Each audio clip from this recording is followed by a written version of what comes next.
विलासपुर राज्य, जहाँ 3 भाई रहते थे। बड़े का नाम स्वामी, मंजिला का नाम रोहन और सबसे छोटे भाई का नाम था रोहित। पिताजी गुजर चुके हैं। तीनों भाई का विवाह भी हो गया। आज तीनों भाई पिता की संपत्ति का बंटवारा कर रहे हैं। देखो भाई, मैं सबसे बड़ा हूं, इसलिए मैं बंटवारे का काम करूंगा।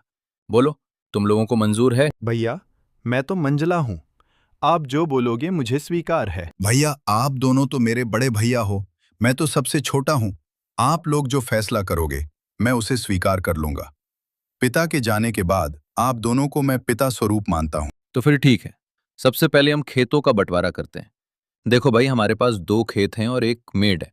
हम लोग 3 भाई हैं, इसलिए 2 खेत में से 1 मैं और 1 मजला रोहन का होगा, और बचा मेड छोटा भाई यानी कि रोहित का होगा। अरे वाह, बहुत अच्छा निर्णय है भैया, मुझे मंजूर है।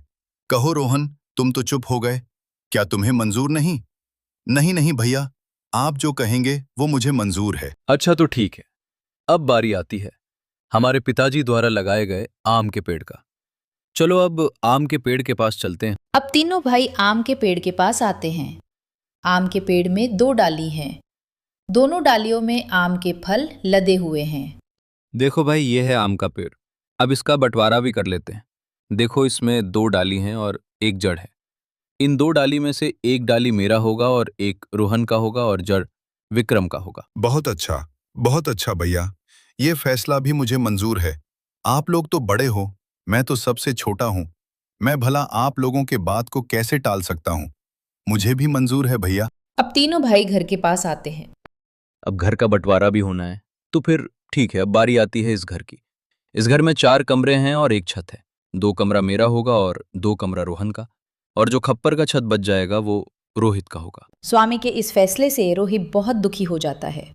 फिर भी बड़े भाई का फैसला मानकर वो कुछ नहीं कहता है। इस तरह घर का बंटवारा भी पूरा हो जाता है। अरे भैया, खेत, पेड़ और घर के बाद और एक जरूरी चीज तो आप भूल ही गए। अरे रोहन, वो क्या जरूरी चीज है जो मैं भूल गया हूँ? क्या तुम मुझे याद दिला सकते हो? भैया, पिताजी ने हम तीनों भाइयों के लिए कुछ रुपए पैसे भी तो छोड़ दिए हैं। आप उसे कैसे भूल सकते हो? अरे हाँ हाँ, याद आया। जरा रुको, मैं अभी लेकर आता हूँ। बड़ा भाई स्वामी घर के अंदर से एक मटका लेकर आता है, जिसमें कई सिक्के भरे थे और उनमें से कुछ पुराने जमाने के सिक्के भी थे। देखो, इसमें से 2 प्रकार के सिक्के हैं। एक जो अभी वर्तमान में चल रही हैं, वहीं दूसरा जो हमारे दादा के दादा के दादा जमाने के हैं, यानी कि बहुत पुराने जमाने के सिक्के हैं, जो कि कुछ अजीब धातुओं के। तो भैया, अब इन सिक्कों का कैसे बंटवारा करोगे आप? तो सुनो, अभी के जमाने में जितने भी सिक्के चल रहे हैं, उन सिक्कों को मैं और मंझला भाई रोहन का होगा, और जो सिक्के बहुत पुराने हैं, जो कि पुराने धातुओं से बनाए गए हैं, वो रोहित का होगा। इस तरह दोनों भाई रुपए पैसे को भी ले लेते हैं। देखो रोहित, पुराने जमाने के सिक्के में सिर्फ 50 ही सिक्के खन बचे हुए हैं। तुम चाहे तो इन 50 सिक्कों को ले जा सकते हो। और बहुत ही पुराने जमाने के 50 सिक्के रोहित को देते हैं। भैया, आप दोनों तो सारे रुपए पैसे ले लिए। अगर मेरे तकदीर में सिर्फ ये 50 रुपए ही लिखा है, वो भी पुराने समय के, तो मैं उसे स्वीकार करता हूँ। रोहित अपने हिस्से के 50 सिक्कों को लेकर घर के अंदर जा ही रहा था कि तभी बड़ा भाई रोक कर कहता है। रोहित अपने हिस्से के 50 सिक्कों को लेकर घर के अंदर जा ही रहा था कि तभी बड़ा भाई रोक कर कहता है। अरे रोहित, तू पगला गया है क्या? तूने सुना नहीं, बंटवारा हो गया है। अब इस घर में हम रहेंगे। तुम्हारा हिस्सा तो छत में है, तुमको तो बंटवारा छत में दिया गया है। अब तुम उस खप्पड़ छत में जाकर रह सकते हो। इस घर के अंदर अब तुम नहीं रह सकते। अब ये घर हम दोनों का हुआ। भैया, आप ये कैसी बातें कर रहे हो? मैं कहाँ जाऊंगा? मेरा तो अभी अभी शादी हुआ है, मैं कहाँ रहूंगा भैया? अरे रोहित भाई, ये तो तुम्हें पहले सोचना था ना, जब बंटवारा चल रहा था। अब पछताए क्या करें, जब चिड़िया चुग गई खेत। दोनों भाई ने रोहित और उसकी पत्नी को घर से धक्के मारकर बाहर कर देते हैं। वहीं दोनों पति पत्नी गांव के तालाब किनारे अपनी एक छोटी सी कुटिया बनाकर रहने लगे। हे भगवान, ये हमारे साथ क्या हो रहा है? अब न घर का रहे न घाट का, कैसे चलेगा जीवन? 2 वक्त की रोटी तो छोड़ो, 1 रोटी भी नसीब में नहीं होगा। अब रोते हुए जाओ, जी भर के रोते रहो। अकल तो तुम्हारी घास चढ़ने गई थी, मेरी मति मारी गई थी जो मैंने तुम्हारे साथ विवाह किया। मेरी तो किस्मत ही खराब है। बड़े भाई बोलकर तुमने कुछ ज़्यादा ही इज्जत दे दी। देख लिया नतीजा, अब भुगतो। राधा, वो दोनों मेरे बड़े भाई थे। अब बताओ भला मैं उनसे कैसे सवाल जवाब करता? अच्छा, तुम्हारे बड़े भाइयों ने तो अपने छोटे भाई के लिए कुछ नहीं सोचा, सब कुछ तो रख लिया। तुम्हारे हिस्से में क्या दिया है? खेत के नाम पर मेड़ दिया है और पेड़ के नाम पर जड़ दिया है। घर के नाम पर छत दिया है और पैसे के नाम पर ये आदम जमाने के 50 सिक्के दिए हैं। अब मैं क्या करूं? राधा, अब तो मेरे पास कुछ भी नहीं है। एक काम करता हूं, मैं ज्वेलरी के पास इन पुराने सिक्कों को लेकर जाता हूं। शायद इन सिक्कों के बदले मुझे कुछ नया सिक्का मिल जाए। रोहित बड़ी उम्मीदों के साथ उन 50 सिक्कों को लेकर सोनार के पास जाता है। अरे रोहित, तुम यहाँ? बताओ कैसे आना हुआ? लाला जी, मेरे पास ये सिर्फ 50 सिक्के ही हैं। क्या आप इन सिक्कों के बदले मुझे कुछ नए सिक्के दे सकते हैं? अरे रोहित, ये सिक्के बेकार हैं, अब ये चलने में नहीं रहा। भला तुम्हें इन सिक्कों के बदले कौन पैसे देगा? सच में तुम बहुत भोला हो। हे भगवान, मैं तो बर्बाद हो गया। मेरा सब कुछ लुट गया। अब देखो रोहित, मैंने भी तुम तीनों भाइयों के बंटवारे की बात सुनी है, सुनकर बहुत बुरा लगा। दोनों भाइयों ने तो सब कुछ ले लिया और बदले में तुम्हें कुछ नहीं दिया। ऊपर से उन निर्दयी भाइयों ने तुम्हें घर से भगा भी दिया। हे भगवान, ऐसा भाई तो दुश्मनों को भी ना मिले। अभी क्या करूं लाला जी? लगता है मेरी तकदीर में कुछ नहीं है। मेरा मर जाना ही ठीक है। तुम्हारी ये दुख मुझसे देखा नहीं जाता। रोहित, पता नहीं क्यों, वैसे तो मैं किसी के ऊपर दया नहीं करता, फिर भी तुम्हारा दुख देखकर मेरे जैसे कठोर दिल भी आज पिघल गया। एक काम करो रोहित, कल से तुम और तुम्हारी पत्नी मेरे खेतों पर काम करो। मैं जितना मजदूरी दूसरे मजदूरों को देता हूं, उससे ज्यादा मजदूरी मैं तुम दोनों को दूंगा। वैसे भी तुम्हारे पास अभी कोई काम नहीं है। हाँ लाला जी, मैं आपके यहाँ काम करूंगा। मेरी पत्नी भी काम करेगी। ठीक है रोहित, तो फिर कल सुबह से खेत पर काम के लिए आ जाना, और ये तुम अपने सिक्के अपने पास ही रखो। शायद यही तुम्हारी 50 रुपए की तकदीर वाली निशानी है। रोहित उदास होकर वापस अपनी कुटिया पर आता है। रोहित की पत्नी रास्ता देख रही थी। रोहित अपनी पत्नी के पास आकर सारी बातें बताने लगता है। अब यही दिन देखना बाकी था। अब हमें दूसरे के खेतों में काम करना पड़ेगा। हाय रे मेरी किस्मत। अब देखो राधा, तुम ज्यादा ज्ञान मत दो। हमें काम मिला है, कल से हमें काम पर जाना है। इस तरह दिन गुजरता गया। रोहित और राधा अब लाला जी के खेतों पर काम करने लगे। रोजी रोटी का एक जरिया उन्हें मिल गया। खेतों पर फसल लहलहाने लगी। अरे भैया, इस साल तो हमारा फसल बहुत अच्छा हुआ है। हाँ लाला जी, इस साल तो बहुत ज्यादा फसल हुआ है। इस साल बहुत आमदनी होगा। अब चलो भैया, अब घर चलते हैं, कल सुबह फिर आएंगे। अरे राधा, देखो सुबह से दोपहर हो गया है, खाने का वक्त आ गया है। चलो कुछ खा लेते हैं। वैसे आज खाने में क्या है राधा?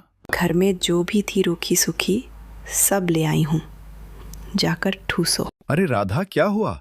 तुम अचानक खाना क्यों बंद कर दी? थके हारे रोहित और राधा दोनों बैठकर खाना खाने लगते हैं। अरे राधा, क्या हुआ? तुम अचानक खाना क्यों बंद कर दी? नहीं नहीं, कुछ नहीं, मैं तो बस ऐसे ही कुछ सोच रही थी। क्यों राधा, क्या हुआ? बताओ भी। देखो ना, हम कितना काम करते हैं, सुबह से लेकर शाम तक। ऐसा कब तक चलेगा? क्या तुम्हें नहीं लगता कि हमारा कोई संतान भी हो जो बुढ़ापे में हमारा सहारा हो? हाँ राधा, बार बार मैं भी यही सोचता हूं, पर क्या करें, ये सब हमारे हाथ में नहीं, ये तो ऊपर वालों के हाथ में है। पता नहीं किस जन्म की सजा भुगत रही हूँ। भगवान ने तो हमसे मुंह मोड़ लिया है। बेघर होकर हम भटक रहे हैं। हमारे भाग्य में कुछ नहीं, ना कोई संतान, ना कोई जमीन जायदाद। हाँ राधा, अब तो भगवान पर भी भरोसा उठने लगा है। रोहित और राधा दोनों बातें ही कर रहे थे कि तभी वहां अचानक एक तोता आकर बैठ जाती है। अरे अरे, ये देखो। ये तो एक तोता है, हमारे पास ही आकर बैठ गई। लगता है इसे भूख लगी है, हमें इसे कुछ खाने को देना चाहिए। हाँ राधा, तुम इसे कुछ खिला दो, शायद भूख के मारे यहाँ आ गया होगा। राधा ने उस चिड़िया को कुछ चावल दे दिए। तोता कुछ देर राधा को देखती रहती है, फिर तोता उस चावल को खाकर उड़ जाती है। सुनिए जी, ये फावड़ा उठाओ और मेरे साथ चलो। पर कहाँ तुम फावड़ा लेकर कहाँ जाने की बातें कर रही हो? ज़्यादा सवाल जवाब नहीं, मेरे साथ चलो। आज कुछ ज़रूरी काम करनी है। क्या? क्या कोई जरूरी काम, वो भी इस वक्त रात को? हाँ जी, आज हम वो काम करने जा रहे हैं जिसे आपको पहले ही कर लेना चाहिए था। राधा के कहने पर रोहित फावड़ा उठाता है। दोनों पति पत्नी अपने उस खेत के मेड़ पर आते हैं जो उन्हें बंटवारे पर मिला था। राधा, ये तो हमारा मेड़ है, और वहाँ पे जो फसल लगी है, जहाँ पानी भरा हुआ है, वो तो मेरे दोनों बड़े भाइयों का खेत है, और हम जहाँ खड़े हैं यही हमारा मेड़ है। इसीलिए तो मैं तुमको यहाँ लेकर आई हूँ बुद्धू। और सुनो, आप इस मेड़ को अभी के अभी तोड़ दो। ये क्या कह रही हो तुम? इससे तो मेरे दोनों भाइयों के पूरे फसल बर्बाद हो जाएगा। बिना मेड़ के भला खेती कैसे हो सकता है राधा? ये समस्या तुम्हारे भाइयों का है, ये मेड़ उन सब का नहीं, हमारा मेड़ है। याद आया तुमको?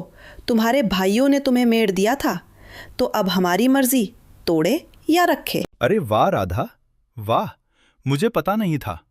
तुम तो बड़ी होशियार हो, अब मुझे समझ में आ गया। इस तरह राधा और रोहित ने खेत के सारे मेड़ को तोड़ दिया, जिससे खेतों से पानी बह गया और फसल बर्बाद हो गया। अगली सुबह जब दोनों भाई खेत पर पहुंचते हैं, हे भगवान, ये क्या हो गया? हमारे सभी फसल तो बर्बाद हो गया। कितनी अच्छी फसल लगी थी। सोचा था इस साल सोने के गहने लूंगा, पर सपना सपना ही रह गया। अरे भाई, हम दोनों तो बर्बाद हो गए। कितनी अच्छी फसल लगी थी, अब बिना पानी से सब सूख गया। भला अब फसल कैसे होगी? अरे भैया, वो देखो, खेत का मेड़ को किसी ने तोड़ दिया है। जब मेड़ ही नहीं है तो खेत में पानी कहाँ रहेगा, और हम सिंचाई कैसे करेंगे? जरूर ये काम रोहित का होगा, जरूर उसने होशियारी की होगी। स्वामी और रोहन दोनों रोते हुए घर को आते हैं। घर आकर अपनी पत्नियों को सारी कहानी बताने लगते हैं। अरे ये क्या हो गया? देखो जी, मेरी बात सुनो। अगर फसल बर्बाद हो गया है तो कोई बात नहीं, हमारा आम का पेड़ तो है। हाँ, तुमने बिल्कुल सही कहा, पर अभी आम पकने को कम से कम 12 से 15 दिन और लगेगा। हाँ भैया, जब आम पक जाएंगे तो हम उसे बाजार ले जाकर अच्छे पैसे कमा सकते हैं। हाँ रोहन, तुम बिल्कुल ठीक कह रहे हो। अब यही एक रास्ता बचा है, वरना हम सब भूखे मर जाएंगे। सुनो जी, आज रात हमें और एक काम करना है। अरे राधा, तुमने तो कमाल कर दिया, मेड़ तोड़ दिया। जैसी करनी वैसी भरनी, ये उन्हीं के कर्मों का फल है। अरे राधा, इस बार क्या करना है? अरे बुद्धू, तुम अब देखते जाओ, वो तुम्हें शाम होने के बाद ही बताऊंगी। जैसे ही शाम हुआ, राधा और रोहित दोनों कुल्हाड़ी लेकर उस आम के पेड़ के नीचे पहुंच जाते हैं जो उन्हें बंटवारे पर मिला था। हाँ राधा, यही तो बंटवारे वाला आम का पेड़ है। एक डाल पर बड़े भैया और एक डाल पर मंजला भैया का अधिकार है। तो फिर हमारा हिस्सा कौन सा है? अरे राधा, मैंने तो पहले ही तुम्हें बता दिया था कि हमारा हिस्सा सिर्फ जड़ है, इसके अलावा और कुछ भी नहीं। तो फिर ठीक है, इस पेड़ का जड़ तो हमारा है, इसलिए इस जड़ को रखे या काटे हमारी अपनी मर्जी। दोनों पति पत्नी आम के पेड़ को काट देते हैं। आम का पेड़ नीचे जमीन पर गिर जाता है। एक जोरदार आवाज होता है। स्वामी और रोहन दौड़कर पेड़ के पास आते हैं। अच्छा तो तू है रोहित, तू हमसे बदला ले रहा है। आज तो तेरा खैर नहीं, तुझे तो इसकी सजा जरूर मिलेगी। किसको सजा मिलेगा? ये जड़ तो हमारे हिस्से में आया था, तो फिर इसे हम रखें या काटें, इससे तुमसे क्या मतलब? अरे रुको भैया, हम इन दोनों को मुखिया के पास ले चलते हैं और इनको कोड़े की मार वाला सजा दिलवाते हैं। हाँ, बिल्कुल ठीक कहा रोहन तुमने। रोहित और राधा को दोनों भाई रात भर कमरे में बांधकर रखते हैं। जैसे ही सुबह होती है, उन दोनों को मुखिया के पास लेकर जाते हैं। मुखिया साहब, इन्होंने हमारे साथ बहुत गलत किया। इन्होंने हमारे खेत को बर्बाद कर दिए और हमारी आम के पेड़ को भी काट दिए। अब तुम लोग कहो तुमने क्या किया है इन लोगों के साथ। जो भी कहना सच कहना। अगर कुछ भी झूठ कहा तो तुम्हें बहुत बड़े दंड मिलेगा। फिर राधा और रोहित ने दोनों मिलकर मुखिया को सब सच बात कहने लगे। मुखिया बात को ध्यान से सुन रहे थे। फिर सारे बात अच्छे तरीके से सुनने के बाद मुखिया को सब सारे सत्य पता चल चुका है।